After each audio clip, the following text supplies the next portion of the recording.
T20 ವಿಶ್ವಕಪ್ cricket final ಪಂದ್ಯ ನಡೀತಾ ಇದೆ. ನ್ಯೂಜಿಲೆಂಡ್ಗೆ 256 ರನ್ಗಳ ಟಾರ್ಗೆಟ್ ಅನ್ನು ಕೊಟ್ಟಿದೆ ಭಾರತ. ಭರ್ಜರಿಯಾದಂತಹ ರನ್ ಅಂತ ಹೇಳ್ಬೋದು. ಇದು ಟಾರ್ಗೆಟ್ ನೋಡಿ ಖಂಡಿತವಾಗ್ಲೂ ಕಷ್ಟ ಇದೆ ನ್ಯೂಜಿಲೆಂಡ್ ಪಾಲಿಗೆ. ನಿರೀಕ್ಷೆ ಕೂಡ ಮಾಡಿರಲಿಲ್ಲ ಅಂತ ಅನ್ಸುತ್ತೆ ಯಾರು ಕೂಡ. 200 ಕ್ರಾಸ್ ಆಗುತ್ತೆ, ಆದರೆ 250 ಮೇಲೆ ಹೊಡಿತಾರೆ ಅಂತ ಬಹುತೇಕರು ಅನ್ಕೊಂಡಿರಲಿಲ್ಲ. ಆದರೆ ಅವರೆಲ್ಲರ ನಿರೀಕ್ಷೆಗಳನ್ನು ಕೂಡ ಭಾರತ ಹುಸಿ ಮಾಡಿ 256 ರನ್ ಟಾರ್ಗೆಟ್ ಅನ್ನು ಕೊಟ್ಟಿದೆ. ಈ ಪಂದ್ಯದಲ್ಲೂ ಕೂಡ ಅಬ್ಬರಿಸಿದ್ದಾರೆ ಸಂಜು ಸ್ಯಾಮ್ಸನ್, ಆದರೆ ಶತಕ ವಂಚಿತರಾಗಿದ್ದಾರೆ. ಇದಕ್ಕೂ ಬೇಸರದ ಸಂಗತಿ. ಸಂಜು ಸ್ಯಾಮ್ಸನ್ 89-46 ಬಾಲಿಗೆ ಇಶಾನ್ ಕಿಶನ್ ಅಬ್ಬರಿಸಿದ್ದಾರೆ. ಮತ್ತೆ 25 ಬಾಲಿಗೆ 54 ರನ್ ಹೊಡೆದಿದ್ದಾರೆ.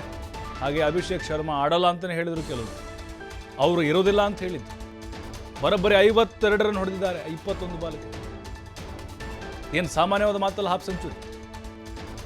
ದುಬೈ ಬಂದ್ರು ಕೊಟ್ಟರು ಶಿವ ತಾಂಡವ 8 ಬಾಲಿಗೆ 26. ಹಾರ್ದಿಕ್ ಪಾಂಡ್ಯ 13 ಬಾಲಿಗೆ 18 ರನ್. ಬಹಳ ನಿರೀಕ್ಷೆ ಇದೆ ಫೈನಲ್ ನಲ್ಲಿ ಟೀಮ್ ಇಂಡಿಯಾ ಗೆದ್ದೇ ಗೆಲ್ಲುತ್ತೆ ಅಂತ ಹೇಳಿ. ಗೆಲ್ಲುವ ಫೇವರಿಟ್ ತಂದ ಅಂತ ಅನ್ಸ್ಕೊಂಡಿದೆ. ಸಂಜು ಸ್ಯಾಮ್ಸನ್ ಅವರ ಆಟ ಅದ್ಭುತವಾಗಿ ಅಮೋಘವಾಗಿತ್ತು. ಒಳ್ಳೆ ಇನ್ನಿಂಗ್ಸ್ ಅನ್ನು ಕಟ್ಟಿಕೊಟ್ರು. 89 ರನ್ ಅವ್ರ ಬ್ಯಾಟಿಂದ ಬಂದಿದ್ದು, ಚಚ್ಚಿದ್ರು. ಹಾಗೆ ಸಿಕ್ಸರ್ಗಳ ಸುರಿಮಳೆ.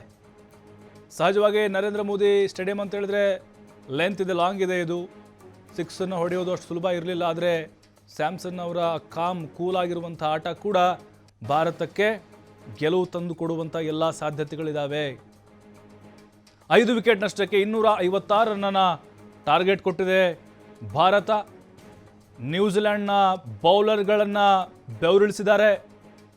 ಎಂತಿಂಥ ವಿಶ್ವಶ್ರೇಷ್ಠ ಬೌಲರ್ ಇದ್ದಾರೆ ಇದರಲ್ಲಿ. ಯಾರ ಬೌಲಿಗೂ ಕೂಡ ಸುಮ್ಮನೆ ಇಲ್ಲ. ನಮ್ಮ ಬ್ಯಾಟರ್ಸ್ಗಳು ಚೆಚ್ಚಿದ್ದಾರೆ, ರುಬ್ಬಿದ್ದಾರೆ. ಇಶಾನ್ ಕಿಶನ್ ಅವ್ರದ್ದು ಕೂಡ ಅಷ್ಟೇ. ಯಾರು ಕಳಪೆ ಪ್ರದರ್ಶನ ಮಾತೇ ಬರೋದಿಲ್ಲ ಇಲ್ಲಿ. ಎಲ್ಲರೂ ಕೂಡ ನಿರೀಕ್ಷೆ ಮೀರಿ ಆಡಿದ್ದಾರೆ.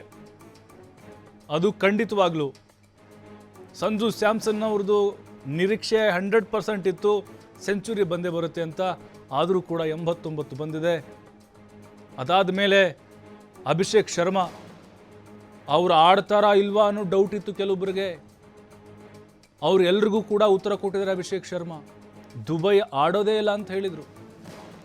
6 ಮೇಲೆ 6 ಬರ್ತಾನೆ ಇತ್ತು. ಲಾಸ್ಟು 3-4 ಓವರ್ ಇದ್ದಾಗ ಸೂರ್ಯಕುಮಾರ್ ಯಾದವ್ ವಿಕೆಟ್ ಮೇಲೆ ವಿಕೆಟ್ ಬಿದ್ದು ಕ್ಯಾಚು. ಅದಾದ ಮೇಲೆ 250 ಕ್ರಾಸ್ ಆಗ್ತಾ ಇರಲಿಲ್ಲ ಅಂತ ಡೌಟ್ ಇತ್ತು. 250 ದಾಟಿ ಮುನ್ನುಗ್ಗಿದ್ದಾರೆ. ಭಾರತ T20 ವಿಶ್ವಕಪ್ಗೆ ಮುತ್ತಿಕ್ಕೋದು 100% ಖಚಿತ, ಗ್ಯಾರಂಟಿ.